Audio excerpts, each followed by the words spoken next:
I set the table like muscle memory, even though my hands were shaking. Toast, berries, scrambled eggs. He always said he liked fluffy. The ceramic pitcher of orange juice looked obscene in the bright kitchen light, too cheerful for the taste curdling in my throat. He came in at 8:04 a.m., hair washed, shirt changed, the ghost of some midnight perfume beating him to the doorway. Dark, spicy, expensive, not mine. "Morning," Evan said, as if the night hadn't happened, as if my phone hadn't pinged at 2:13 a.m., with a hotel folio forwarded to our shared email because the credit card on file was mine.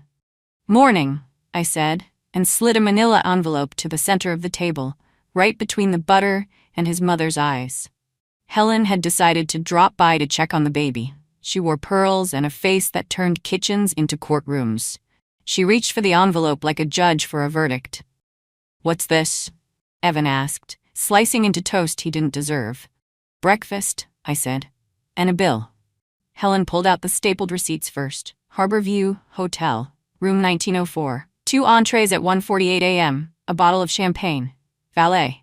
A lipstick kiss stamped on a cocktail napkin tucked in with the folio, deep red, the kind that doesn't whisper, it announces.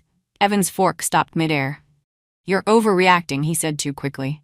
"That's a client dinner. We ran late." "There were. Clients don't leave their earrings in your car," I said, and set the pearl teardrop on his plate. It clicked like a tiny gavel. Helen stiffened. "Where did you?"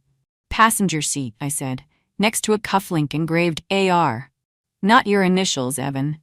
He reached for coffee, missed the saucer, and splashed it across the table runner I had chosen for autumn because I thought this autumn would be gentle. I touched my belly. 18 weeks. Our child turned inside me. A small, insistent truth. I refused to let him drown. "I waited for you," I said.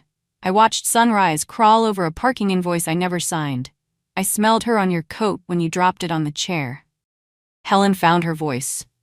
"Men work late. Pregnant women imagine things. Don't make a scene, Ava." "I'm not imagining Harborview's security camera," I said, and slid the printed image across the crumbs. Evan's hand on the lower back of a woman in a white blazer. His face turned away, hers lifted toward him like a flower to heat. "I can explain," he said, softer, like I was something to soothe. "That's the problem," I said. "You think this is a conversation." He almost smiled, rehearsed. "Well, marriages." "I'm divorcing you," I said. The room went weightless. The pitcher caught the light. The refrigerator hummed. Somewhere outside, a dog barked. Inside, Helen's pearls clicked like teeth. "You will not," Helen snapped. "There are appearances. Our family does not end marriages because a man had a drink past midnight. Think of the baby." "I am," I said. "And I'm thinking of the doctor who told me stress spikes my blood pressure. I'm thinking of sleeping alone while you whispered into a phone you kept face down. I'm thinking of your mother's voice invading my nursery plans and the smell of nocturne perfume on your shirt when you kissed my cheek." Evan tried to reach me. I stepped back. My chair skidded. The air smelled like scorched coffee and citrus, and the metallic taste of a decision finally spoken aloud. "You don't mean it," he said, as if my mouth were a toy he once owned and could still operate. "You're upset. We'll talk. I'll make reservations for brunch at—" "Your reservations are with Harborview," I said. "Room 1904. Last night. I've paid enough." He laughed, brittle. "You think you've got me with a hotel bill? That's your evidence?" "No," I said, and placed my wedding ring in the ramekin of strawberry jam. It sank, leaving a halo of red around gold. "This is my evidence, that I believed you." Helen rose. "You'll humiliate yourself. You'll humiliate us." I thought of the baby's heartbeat on the monitor yesterday, quick as a hummingbird, our daughter's first music. I thought of how Evan had missed the appointment because a brief ran long. "I'll call my father," Helen said. "We'll sort this like adults." "I already called a lawyer," I said, and for a second, even I tasted the steel in my voice. "Her name is Maya. We're meeting at 10. Helen's mouth thinned. "You're not seriously." "I am," I said. "I'm serious enough to print 2 copies of the prenup you made me sign." I brought a highlighter. Evan's chair groaned under him. "Ava, for God's sake. Your God wasn't at Harborview," I said. I lifted the envelope, tapped the last sheet out. A screenshot of a message from a number saved only as unknown. "Thank you for last night. She doesn't deserve you." The timestamp aligned to the charges on my card. Helen was the first to look away. Evan swallowed. That could be anyone. It could be, I said. But the lipstick on the napkin is crimson rain. The same shade on the selfie unknown sent you 2 weeks ago while you sat at our table and told me we were fine. The wooden spoon clicked in the sink. Rosa, our housekeeper, paused with her back to us, shoulders tight. In the oven, the timer beeped for the muffins I made because I still wanted morning to be ordinary. Evan tried the door of pity again. You're pregnant. You're emotional. I'm also awake, I said. For a moment, the only sound was the timer's relentless nag. I walked to the oven, turned it off, and breathed heat and cinnamon. It steadied me. It made me certain. I'm divorcing you, I repeated, quieter. Breakfast seemed as good a time as any to stop lying to myself. And because power lives in the remembering, I took a photo. The ring drowned in red. The receipts, the message, the pearl earring on his plate. Evidence, yes, but also a record of the second I saved myself. No one spoke. Helen's eyes glittered with the kind of fury only people with reputations mistake for love. Evan's face was pale as if the light had finally found him. There was more I could say. There was more I would say. But first, I would eat. I buttered toast with hands that didn't tremble anymore and thought, this is not the end, it's the start of the truth. After I said it, my body remembered I was pregnant. Nausea rose fast. I stepped past Evan, past Helen's pearl glare, and into the hallway bathroom. Cold tile against my knees. Cool porcelain. Breath. Count 4 in, hold, count 4 out. I rinsed my mouth and studied the face in the mirror. My face, blotchy, tired, alive. I thought of last night like a sequence in reverse. Evan's text at 7:12 p.m. Running late. Order in without me. The smell of nocturne on the coat he left, draped like a lie. My hand in the pocket, searching for chapstick, finding instead a slim hotel keycard, and, beneath it, a small blue velvet box. I'd opened the box with the carefulness I reserve for ultrasound photos. Inside was not jewelry, but a flash drive, matte black, taped down, labeled in block letters, Aster. It meant nothing then. It means everything now. I tucked it back before he came home at 1:40 a.m., hair damp, a wrong kind of tired. He kissed the air near my cheek. The perfume bruised the room. Emergency, he said. Client meltdown. My phone dinged a minute later with the Harborview folio. I printed it while he showered. I slept on the couch because the bed smelled like someone else's story. In the bathroom, I splashed my face again and thought, not now, not the whole truth. Let him underestimate me for one more morning. Let them both. When I walked back, Helen had gathered the papers into a neat stack like she could rearrange reality by squaring edges. Evan had found his voice and his anger. You are not doing this, he said. You'll ruin me. You'll ruin us. I don't need to ruin what you already set on fire, I said. He pointed at my belly, at our daughter like she was a bargaining chip. You think a judge will grant you anything when you're acting irrational? You want to raise a child alone? I want to raise her somewhere honest.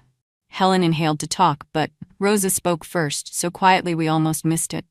Senora Ava, she said, eyes on me, not them. There's something you should have. She slid a folded napkin across the counter. Inside, a tiny square of paper, a number. 1904, the same room. Below it, a note in her careful hand. She always goes there. Tuesdays, Thursdays. Helen snapped. Rosa, that's enough. Rosa's hands trembled. I clean his car.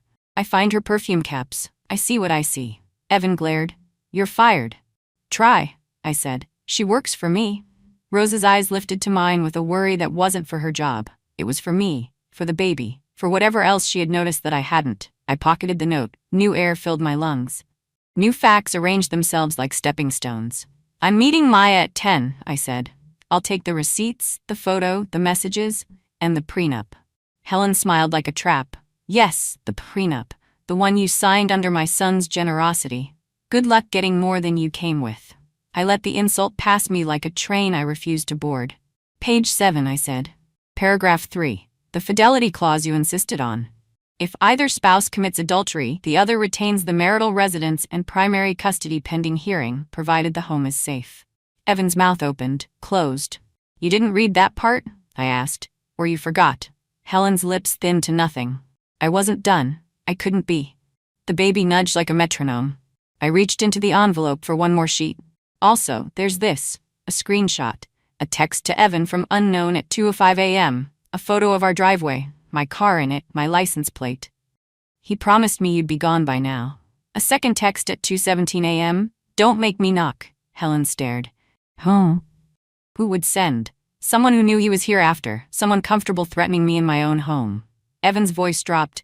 Ava, don't what? Don't name the danger, I said. Last night wasn't just betrayal, it was escalation. Rose's breath hitched. I heard a car at 2, she whispered. I thought it was the wind. I took it in. The napkin, the flash drive, the threats, the cufflink with initials that didn't match his, pieces that didn't yet make a picture, but were already a shape. You should sit, Helen said suddenly, like she remembered the part where she's supposed to pretend to care. It's bad for the baby, your temper. My temper isn't the problem, I said, and sat anyway because the baby deserved blood in my brain more than I deserved pride in my posture. Evan paced. We can fix this. You don't fix a cracked foundation with flowers, I said. You rebuild or you move. He kept pacing. You'll regret this. I looked at the jam cup where my ring glowed like a lighthouse in a red storm. I thought of the Aster flash drive, of whatever secrets he had tucked into velvet not meant for me. I thought of AR on the cufflink, and wondered if the Mistress had a name that matched those letters, or if AR belonged to someone else entirely. Someone deeper. Someone whose shadow touched our finances, our house, our future. I didn't know yet, but I would. I have an appointment, I said, and gathered the envelope, and a life to protect. Evan reached for me one last time with his old voice, the one that used to mean shelter. Ava, please. The baby kicked. Tiny thunder. I pressed my palm to the place she insisted, and when I spoke as both of us. This breakfast is over, I said. The lies are too. Helen sat down, finally silent. Evan stood helpless, the way people do when they realize the person they thought was soft has a spine like a doorframe. At the threshold, I caught Rose's eyes. She mouthed, "Be careful." I nodded. I would be careful. But I would not be quiet. As I reached for my keys, I remembered the blue velvet box hidden in Evan's coat. I remembered how Aster felt between my fingers. Light, dangerous, important. I'd take it. I'd find out whether the betrayal in my bed was just the tip of a secret in our books. They thought the worst I could do was leave. They had no idea what I'd do once I knew the whole story. I opened the door to sunlight I didn't deserve, but would take anyway. I thought I'd lost everything, I said into the hallway that smelled like laundry and clean beginnings. But this is just the beginning. I drove with the window cracked even though the air was cold. Fresh air helped when the nausea rose. Fresh air helped when I needed to keep from crying. The highway unfurled like a decision I couldn't take back. To my right, the city glittered the way it does for people who don't know what it costs to keep lights on. I glanced at the clock. Enough time before 10 to not rush, to think. Enough time to remember who I was before Evan taught me how to set a table that looked like a magazine ad. I grew up in a motel that charged by the week. Room 216. Thin towels, loud neighbors, a door that stuck in humid months. Mom cleaned offices at night and flipped pancakes in a diner at sunrise.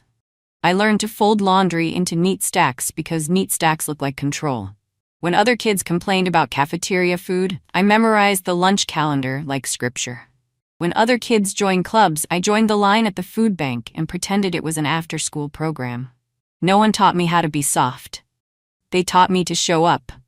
I got a scholarship because a guidance counselor found me studying under a street lamp and wrote a letter like a lifeline. College was community college, then transfer. 2 jobs. No spring breaks, a roommate who laughed in her sleep and believed in me harder than I did. Maya. The same Maya I called last night when the house felt like a courtroom. The same Maya who texted back, 10 o'clock. I've got you. I met Evan during a fundraiser I was working, not attending. Black dress that wasn't mine. Flats I'd scuffed on the bus. I balanced trays of crostini while donors balanced their boredom. He stepped in when a man snapped his fingers at me like I was part of the catering. Don't, Evan told the man, smooth and easy. She's doing 3 jobs while you can barely hold your champagne. He smiled at me after, not the practiced grin he used for photos, but something gentler. I noticed his cufflinks. Small, understated, engraved with EC. He noticed the blister on my heel and found a bandage in a bathroom I was told not to use. He asked my name. I said Ava, and it sounded good in his mouth. He asked what I wanted. I said stability, and he nodded like he understood. The gala was for something called the Aster Fund. a pale blue star on the banner. A man named Arthur Raines took the stage and spoke about nurturing talent and protecting legacy. He wore a navy suit and cufflinks with AR etched in a serif font that caught stage light and tossed it back. I carried a tray past him and caught a whiff of the same sharp, spicy scent that would later crawl under our door at 2 a.m. and sleep in Evan's collarbones. I didn't know any of that then. I knew only that a boy from a brochure had offered me a clean napkin and a soft voice. We started with coffee, then dinner, then stretches of evenings that built a life.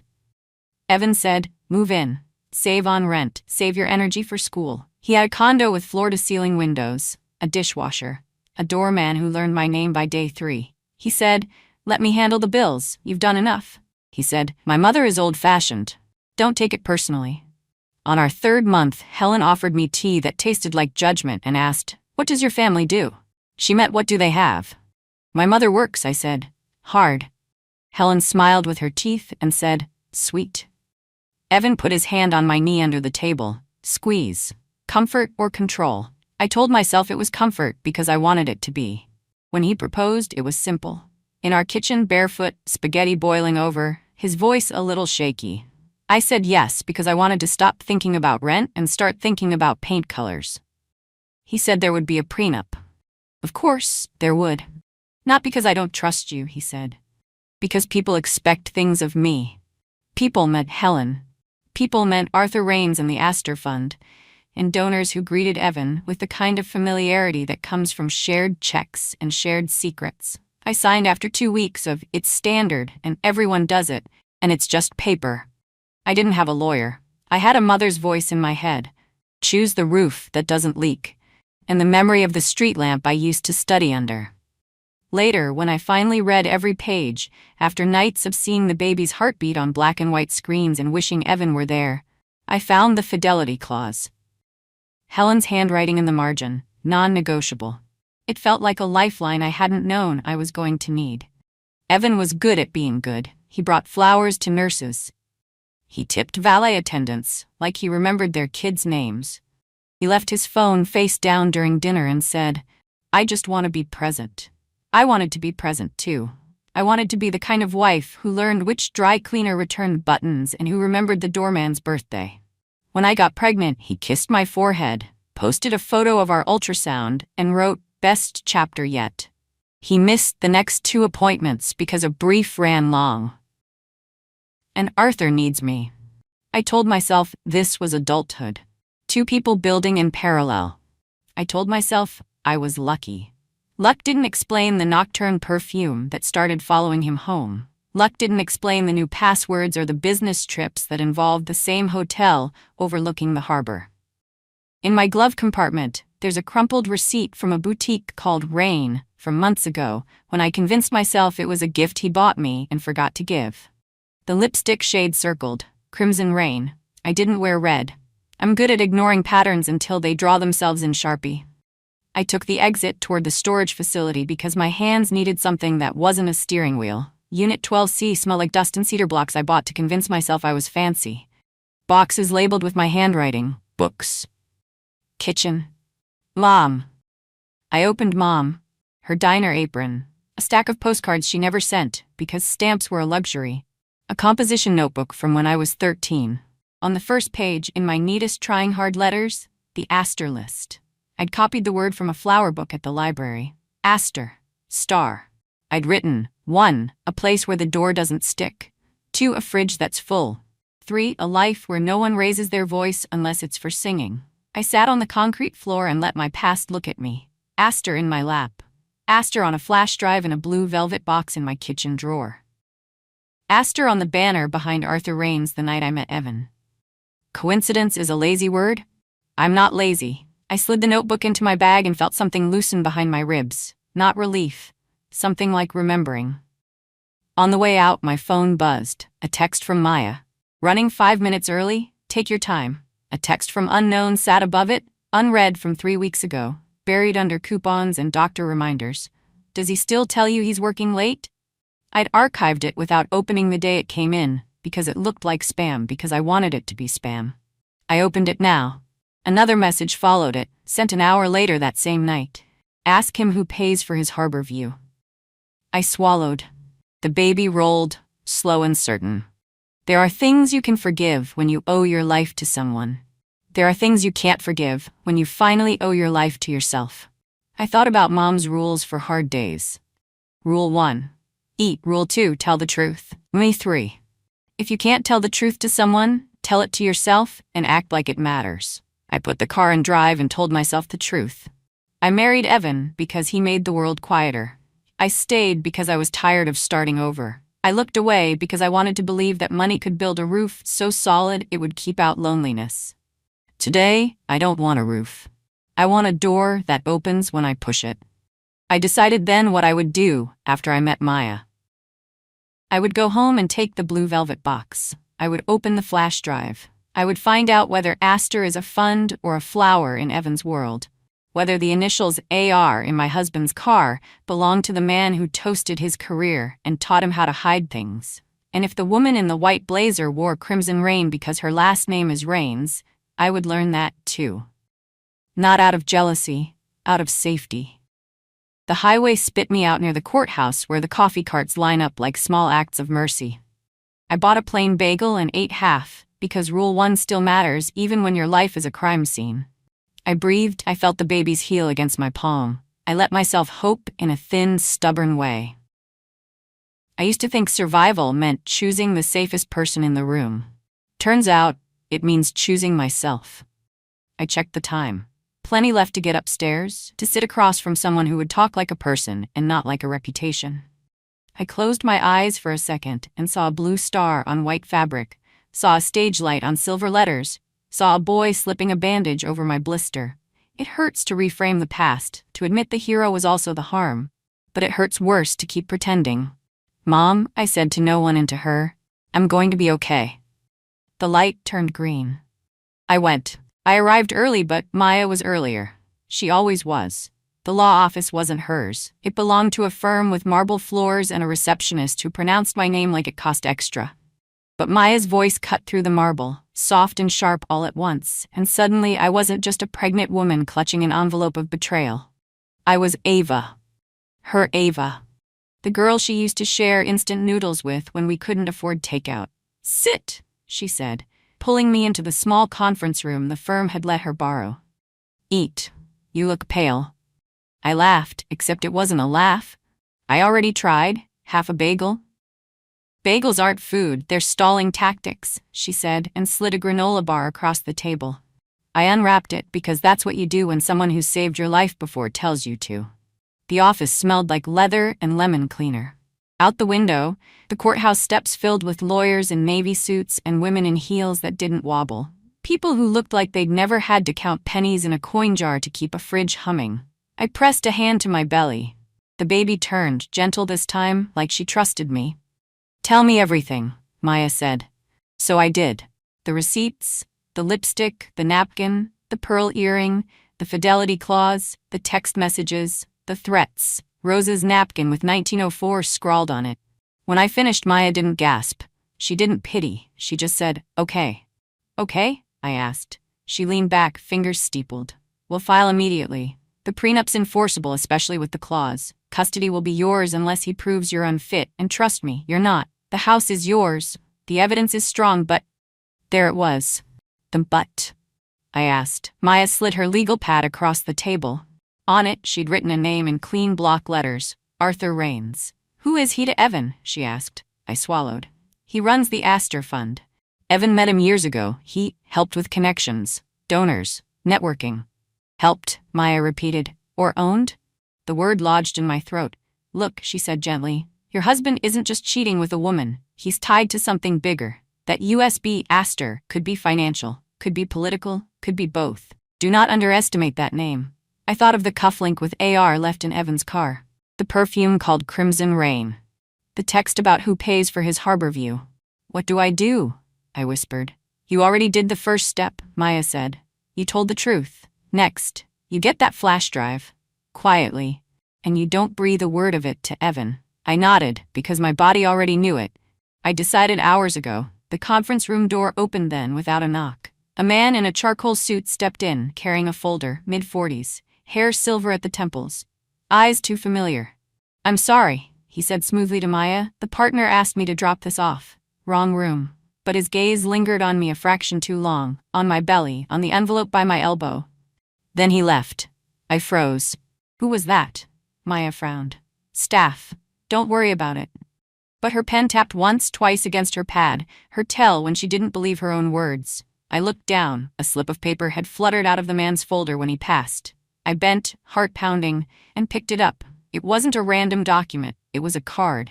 Heavy cream stock, embossed with a pale blue star, Aster. And underneath, handwritten in ink that bled slightly into the fibers. Some things can't stay buried. The door clicked shut behind him. I stared at the card. My chest felt tight. Maya whispered, Ava, you need to be very careful. I pressed the card flat on the table like proof, like prophecy. I drove home slower than usual, every red light a warning. The card with the pale blue star sat heavy in my coat pocket. Aster. Some things can't stay buried. I should have gone straight back to the condo, grabbed the velvet box, and left. But part of me wanted to see Evan before I touched anything. Part of me wanted to look at his face one last time before I stopped believing the stories he told. The garage door opened to his car already there. Strange, he usually lingered at the office until dinner. Inside, voices. Not just his. A woman's laugh, low and warm, drifted from the living room. I froze in the entryway, shoes still on, keys in my hand like a weapon. Then I stepped forward. She was sitting on our sofa, white blazer, dark hair in a sleek knot, legs crossed like the room belonged to her, the same woman from the Harborview security photo. She held a glass of red wine, swirling it like she lived here. Evan leaned against the mantel, tie loose, shirt open at the collar, smiling the way he hadn't smiled at me in months. Darling, she said, you didn't tell me she'd be back this soon. Darling, Evan straightened when he saw me, his smile cracked, then reformed into something polished. Ava, you're early. I let the silence sit between us until it roared. The woman stood, extending her hand like this was a boardroom. Anna Raines, she said smoothly. Raines, the cufflink in his car, the boutique lipstick, the gala, the Aster Fund. Arthur Raines. Anna Raines. I didn't take her hand. Instead, I looked at Evan. You brought her here? He spread his arms as if to calm me, but his words were knives wrapped in velvet. You're overreacting. Anna and we have business. The fund. Business doesn't leave earrings in your car, I snapped. Anna laughed again, low and deliberate. Oh, those. Careless of me, but Evan insists on driving too fast when we meet. Every word was acid. Not just infidelity. Mockery. Evan stepped forward. Ava, let's be adults about this. You knew things were strained. Anna is what? I asked. Your mistress? Your client? Or your partner in something that sends threats to my phone at 2 a.m.? That got them both. A flicker in Anna's eyes, sharp and quick. Evan coughed into his fist. You've been spying, he said. Invading my privacy. Privacy? I laughed, bitter. You invaded our marriage, our home. You invited her into my living room while I carry your child. Anna's gaze dropped deliberately to my stomach. A smile curved, not kind. Pregnant women get so emotional, she said. Something inside me snapped. Get out of my house. Evan's voice hardened. It's my house, Ava. Remember, you only have it because of me. I pulled the prenup clause from my envelope, slapped it on the coffee table. Page 7, paragraph 3, adultery clause. This is my house. Anna leaned down, glanced at the page, then smirked. He should have had better counsel. Evan shot her a look, but she didn't flinch. And then, she did something I didn't expect. She reached into her bag, pulled out a small silver key, and placed it next to the prenup. For the storage unit, she said, eyes locked on Evan. She's going to find it anyway. Might as well stop lying. I stared. Storage unit? Evan's face drained of color. Anna, but she was already slipping on her coat. You'll thank me later, she said smoothly. To me, she added, be careful with what you think you want to uncover. Some wives don't survive the truth. Then she was gone. The front door closed with a softness that felt like a slap. Evan stood there, silent. I could hear the blood rushing in my ears, the hum of the refrigerator, the baby shifting inside me. Finally, I asked, what's in the storage unit? He shook his head. You don't understand. Then explain. I can't. His phone buzzed on the counter. Screen up this time. The name lit in bold letters, A.R. Arthur Raines. Evan grabbed it before I could, turned his back, hissed into the receiver. His voice low, urgent. She knows too much. No, I didn't tell her. Anna slipped. Yes, I'll handle it. I didn't wait for more. I picked up the silver key Anna left, cold and heavy in my palm. Evan turned back. Ava, listen. No, I said, and my voice surprised me with its strength. You listen. You lied to me. You betrayed me. You endangered me. And now? Now I'm done being quiet. I walked upstairs, heart hammering, key clenched in my fist. Behind me, Evan shouted my name, but it no longer sounded like it belonged to me when he said it. In the nursery, the crib stood half assembled, bolts still in the plastic bag. I dropped the key into the crib. A promise to myself. This wasn't just about a broken marriage anymore. This was war. I should have gone straight to the storage unit. Instead, I made the mistake of attending Helen's dinner. Her voice on the phone had been honey-dipped in acid. Families should face problems together. Be here at 7. Wear something decent. I almost didn't go. But part of me wanted to face them, to see what performance they'd stage when they thought I was still breakable. The Rains estate was lit like a cathedral when I arrived. Chandeliers glowed through high windows. Valets in black coats took cars like sins handed off discreetly. I smoothed my dress, felt the baby's flutter, and told her silently, "We are not prey." Inside, everything gleamed. Silver, glass, polished wood. Long tables set for 40, Helen at the head, pearls like armor. Evan beside her, smile practiced. And next to him Anna Rains, in white again, the color of arrogance. Arthur Rains himself stood near the fireplace, taller than I remembered, hair steel gray, cufflinks glinting AR. With every gesture, people orbited him like planets around a sun that could scorch them if they strayed. When he saw me, his smile was polite, his eyes calculating. Ah, the wife, welcome. The wife. Not Ava, not a person, a title. I nodded, kept my chin level. Dinner began with speeches about the Astor Fund, building futures, safeguarding legacies, applause punctuated lies, wine poured. I sipped water, steadying myself against the tide of voices. Halfway through the meal, Helen tapped her glass. The room quieted. We are a family that values appearances, she announced, and tonight we show unity. I knew what was coming a second before it hit. She rose, pulled Evan and Anna to their feet, and said, "To partnerships that endure. In business and in life." Gasps rippled. Cameras flashed. Someone clapped too early. I stared.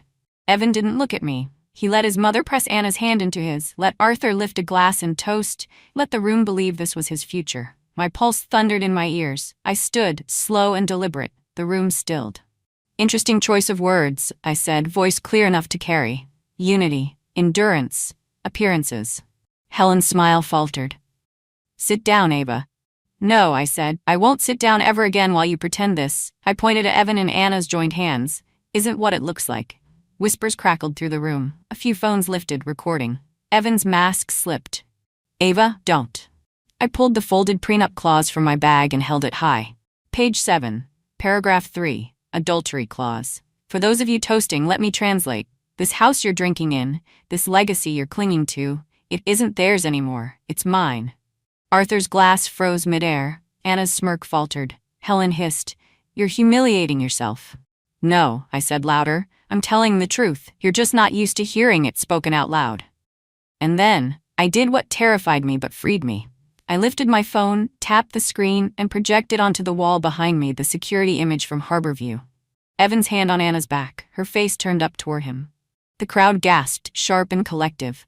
Helen lunged forward, snapping, "Turn that off." But the damage was done.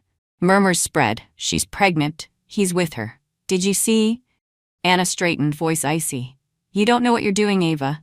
"I know exactly," I said. That's when Arthur spoke, calm and controlled. "Enough." The room silenced. He stepped forward, placed a hand on Anna's shoulder, and looked at me with eyes that didn't blink. "Mrs. Collins, you should be careful. Words have consequences, especially when spoken in front of donors and cameras." It wasn't advice. It was a threat. I held his gaze. So do actions, especially when you leave them lying in hotel rooms and car seats. For a beat, the room held its breath. Then Arthur smiled, slow and chilling. "You're stronger than I expected. That could be problematic." Helen barked for staff. Evan reached for me. Anna's eyes burned. I didn't wait. I walked out into the night, flashes trailing me, voices rising in a storm behind. Outside, the air was sharp, cold, free. My phone buzzed, a new message from unknown. A photo of me leaving the Rains estate, captioned, "Careful, Ava. Not every truth sets you free." The night after the dinner broke me in ways I hadn't expected. I should have felt triumphant. I had spoken the truth in front of them all. I had shown the photo, held the prenup like a weapon, walked out before they could silence me. But the truth is, it didn't feel like victory. It felt like standing alone on a battlefield while everyone else regrouped, planning their counterattack. Back home, the condo felt foreign. The shadows were long, the air stale. The crib upstairs still half-assembled, bolts still in plastic. I showered, trying to wash their eyes off me. The whispers, the smirks, the weight of Arthur's threat. But water can't rinse fear out of skin. At 3 a.m., I sat on the couch, hair damp, wrapped in a blanket. The envelope of evidence beside me, the silver key in my palm. I turned it over and over until my fingers ached. The baby shifted again, restless as if she could feel my unrest. I whispered, "I'm sorry. I'm so sorry." My phone buzzed, a new message from unknown. "You think you embarrassed them tonight, but you only made them angry. Don't go to the storage unit alone." My throat closed. Whoever unknown was, they knew everything. Where I went, what I said, even what I might do next. I should have gone to Maya. I should have told her everything. But I couldn't. Not yet. Not until I knew for myself what Evan was hiding. I pressed my forehead into my knees, trembling. For the first time since this began, I cried the way I hadn't allowed myself to. Full body, ugly, gasping sobs. Not because Evan betrayed me, but because the world I thought I had built, the roof I thought I'd secured, was full of holes I couldn't patch fast enough for me and the baby both.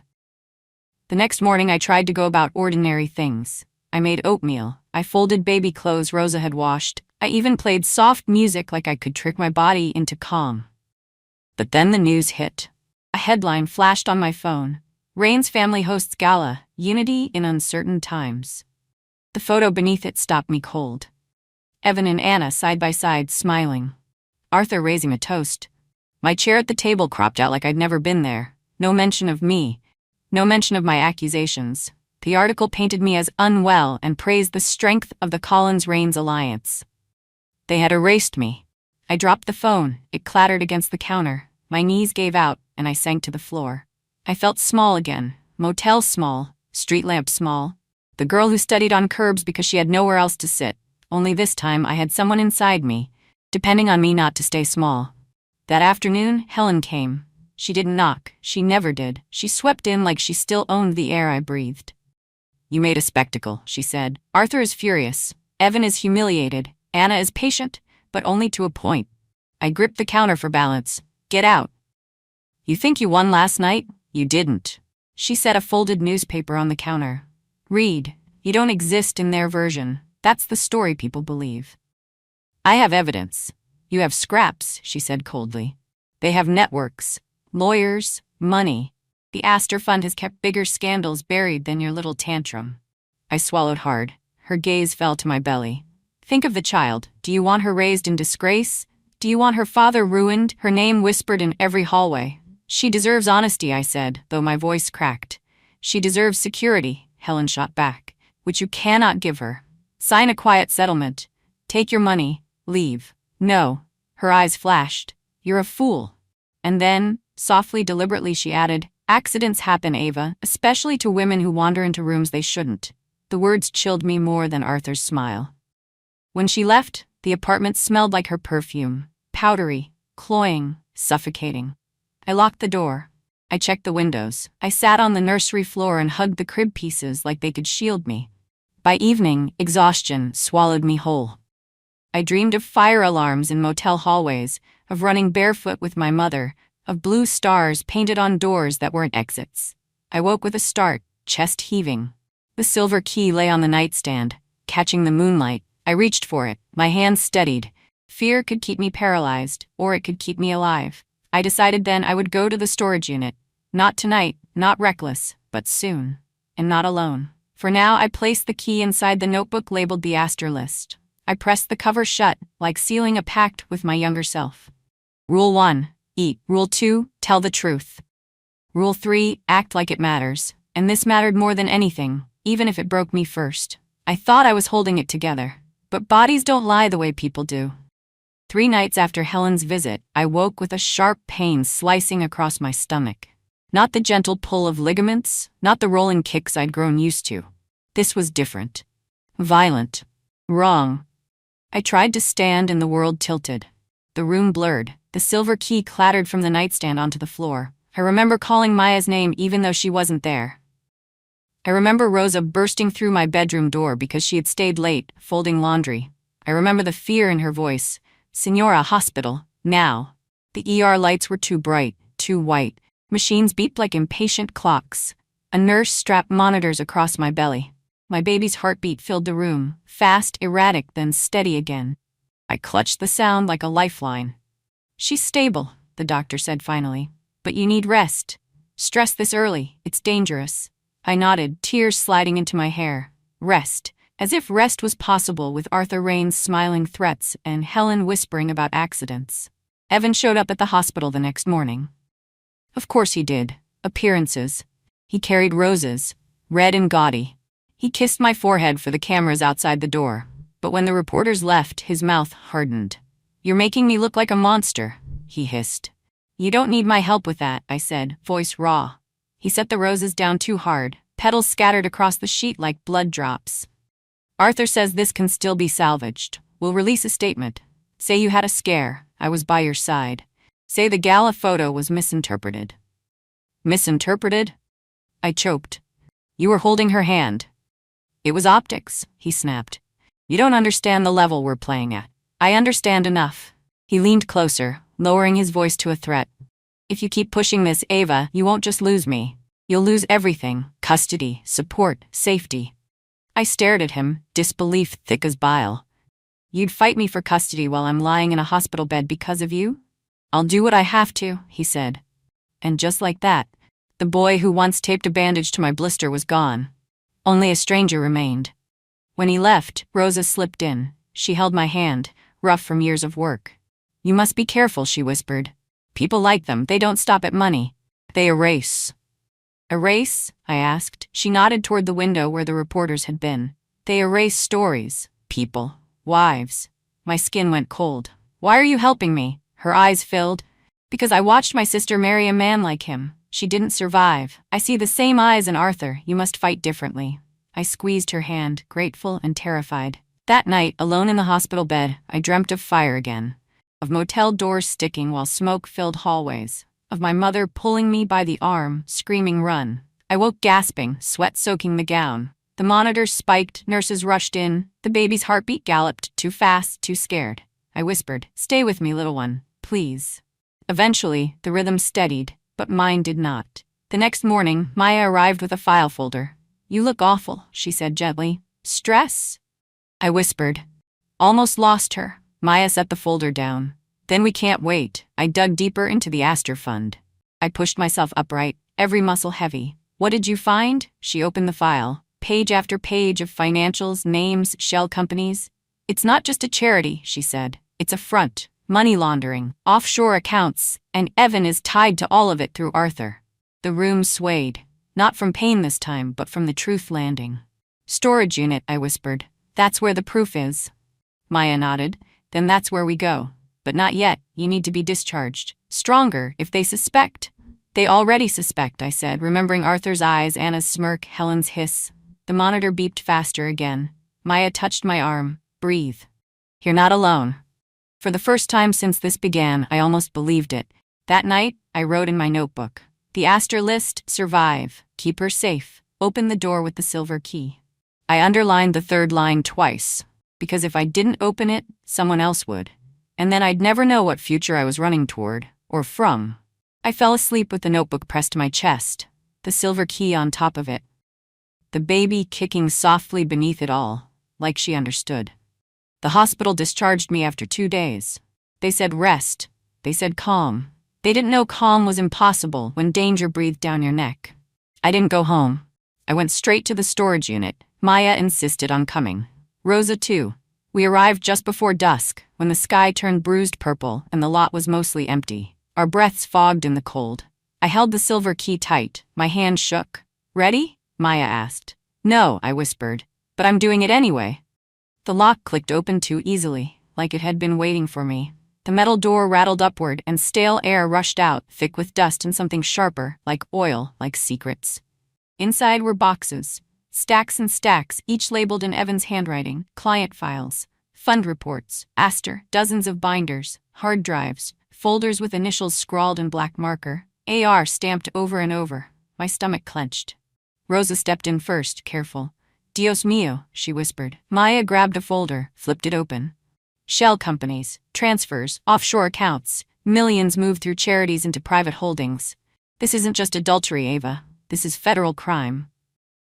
I reached for a box marked Aster Personal. Inside, wrapped in cloth, was the blue velvet case, the flash drive. I opened it with trembling fingers. The drive slid into my palm, weightless and heavy all at once. Maya pulled out her laptop, set it on a crate. We look now, before anyone knows we're here. The files loaded slow, too slow. My pulse matched the spinning cursor. Then the screen filled. Spreadsheets, names, numbers, photos, children, not stock photos. Real faces, ages typed in columns, notes beside them, foster care undocumented, relocated. My breath vanished. What is this? Maya scrolled. Oh my God. Next to some names were dollar amounts, transfers, payments. I felt my knees weaken. They're not just laundering money. They're trafficking. Rosa covered her mouth, tears in her eyes. Maya's voice was low, steady, but I heard the tremor under it. Aster isn't a fund, it's a cover. They're selling children under the guise of charity, moving them like assets. I thought of Arthur Raines raising a toast, of Anna smiling in white, of Evan holding my hand once and promising safety. My baby kicked, sharp, insistent. I whispered, I married into a nightmare. Then, footsteps, heavy, close. The unit door rattled. A man's voice outside, check this one. Maya snapped the laptop shut. Rosa grabbed my arm. We ducked behind the stacks of boxes, breath caught in our throats. The lock jiggled, metal groaned. Through the slats of the door, I saw a shadow. Broad shoulders, familiar gait. Evan. He muttered into his phone. She took the bait. She's here. I'll handle it. My heart froze. Handle it. He wasn't just going to confront me. He was going to bury me with the truth I had just uncovered. Rosa squeezed my hand, eyes wide with terror. Maya whispered, we need another exit. But there was none. The lock clicked. The door rolled higher. Light flooded in, and Evan's silhouette filled the frame. Hello, Ava, he said, voice cold. Curiosity always was your weakness. The storage unit filled with Evan's shadow. He stepped inside, shutting the door behind him with a clang that echoed like a cell door. His phone still in his hand, recording. You shouldn't have come here, he said. Maya shifted, ready to step forward, but I caught her wrist. Not yet. Evan's eyes were bloodshot. His voice carried both desperation and menace. Arthur already knows you've seen too much. You think this ends with a prenup clause? You think you're walking away? I steadied my breath. My hands no longer trembled. Something in me had snapped into place. For weeks I'd been scared, crying, running, but fear had only brought me to the edge of losing everything. Now, I wasn't afraid. I was angry. And anger made me clear. You sold me, I said, holding up the ledger page with my name. $5 million if I die. That wasn't Arthur. That was your handwriting. His jaw clenched. It was insurance, protection. You don't know what they're capable of. No, I said, voice steel. I know exactly what you're capable of. You stood in my living room with your mistress while I carried your child. You smiled at cameras while I bled in a hospital bed. You let your mother threaten me with accidents. Don't tell me this is about protection. This is about greed. For a second, he faltered. His eyes softened, the old Evan flickering through. But then his phone buzzed again. A new message lit the screen.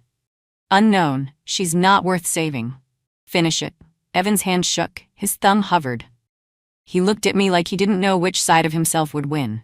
And then, bang! The lock on the unit's back door splintered. A figure stepped in from the alley, hood up. Mask on. Rosa screamed. Maya froze. The figure raised a phone, not a gun. On the screen was the same pale blue star as the Aster files, but with a slash drawn through it. A distorted voice filled the unit. I'm the one you call unknown. I'm not here to hurt you, Ava. I'm here to burn them down. Evan turned, furious. Traitor! The figure ignored him, tossing a small black drive at my feet. Everything you just saw exists in triplicate, offshore, untouchable. Arthur can't erase it all, but he will try to erase you. You need to decide, Ava. Are you willing to go public? My chest tightened. I glanced at Rosa, at Maya, at my belly.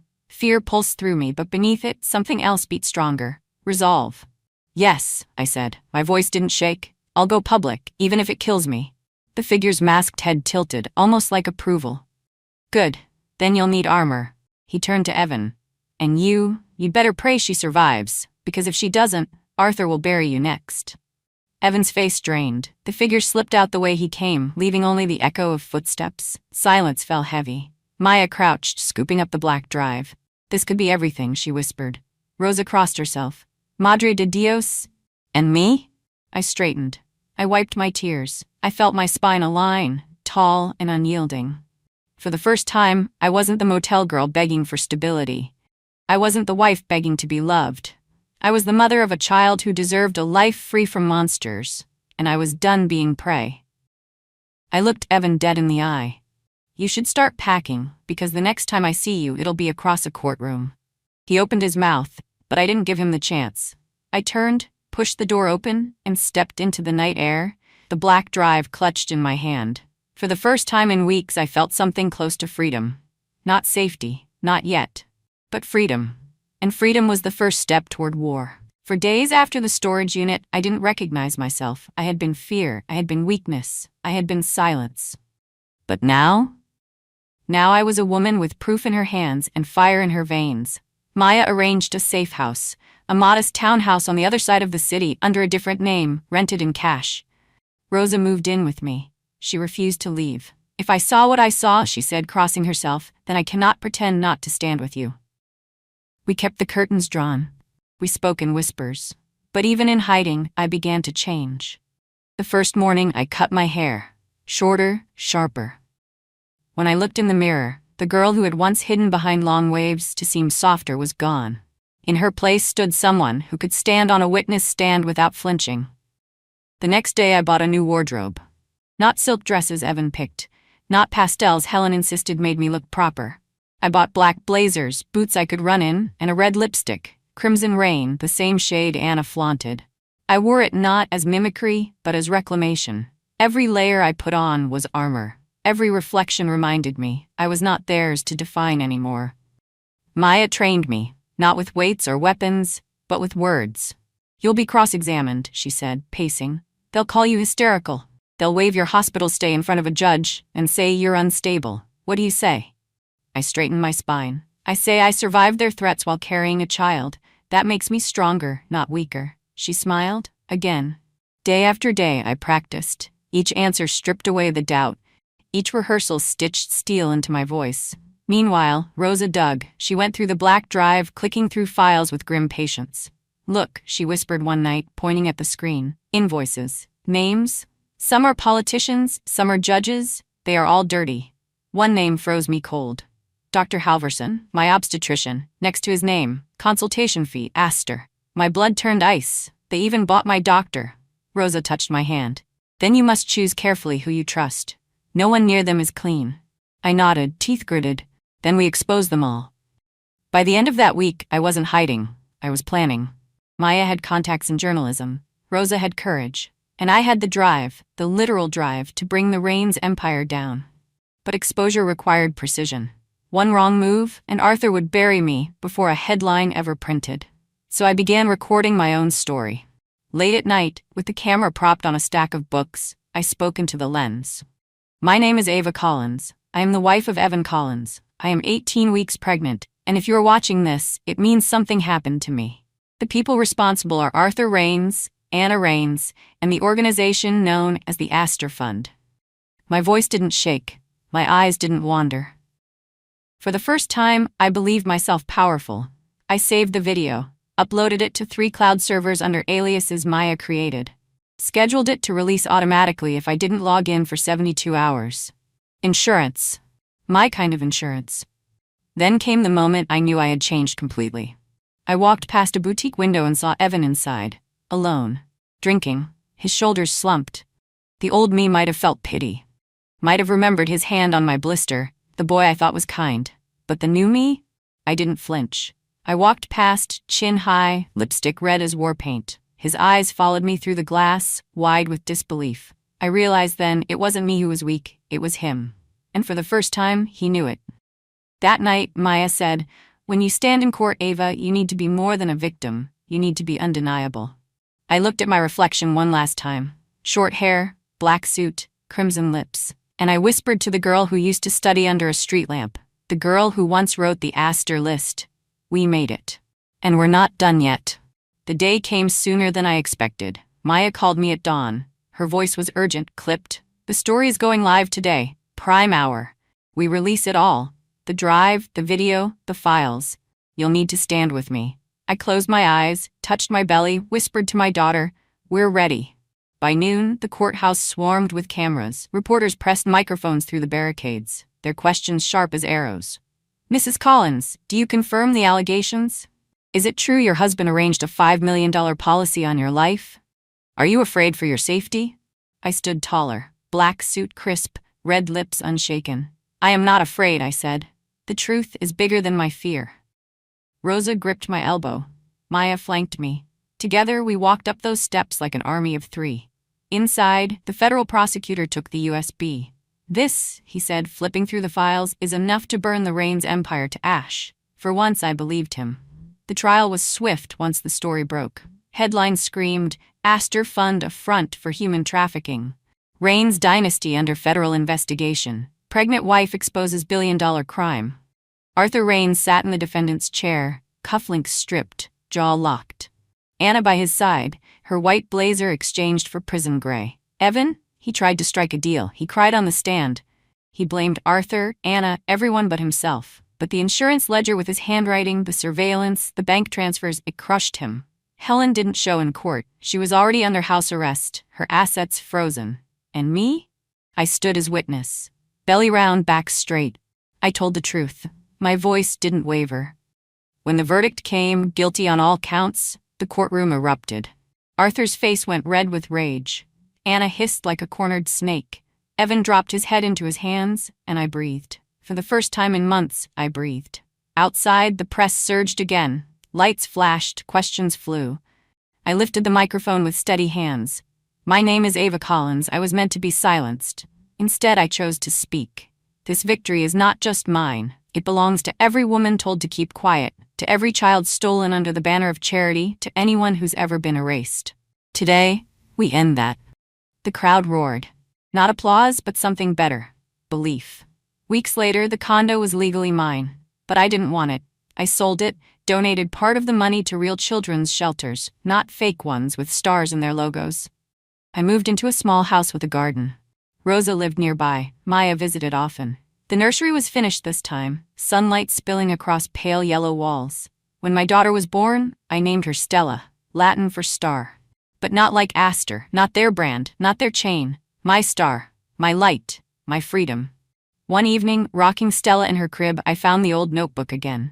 The Astor list, a place where the door doesn't stick, a fridge that's full, a life where no one raises their voice unless it's for singing. I smiled through tears. We made it, Mom. The doorbell rang. I startled, but Rosa called, It's just the mail.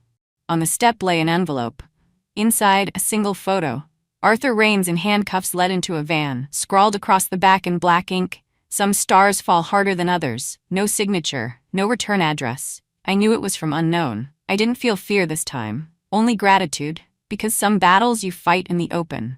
Others, someone fights for you in the dark. I kissed Stella's forehead. She stirred, soft and safe. And for the first time, I believed the words I whispered. It's over. We're free. It was spring when I saw him. The trial was over. The empire of the Rains name lay in ruins. Evan had traded silk ties for an orange jumpsuit. My daughter Stella filled the house with soft cries and brighter mornings. I was walking her in the park, the air scented with lilacs, when I felt it, eyes on me. I turned. A man sat on a bench beneath a budding oak tree. Hoodie up, sunglasses.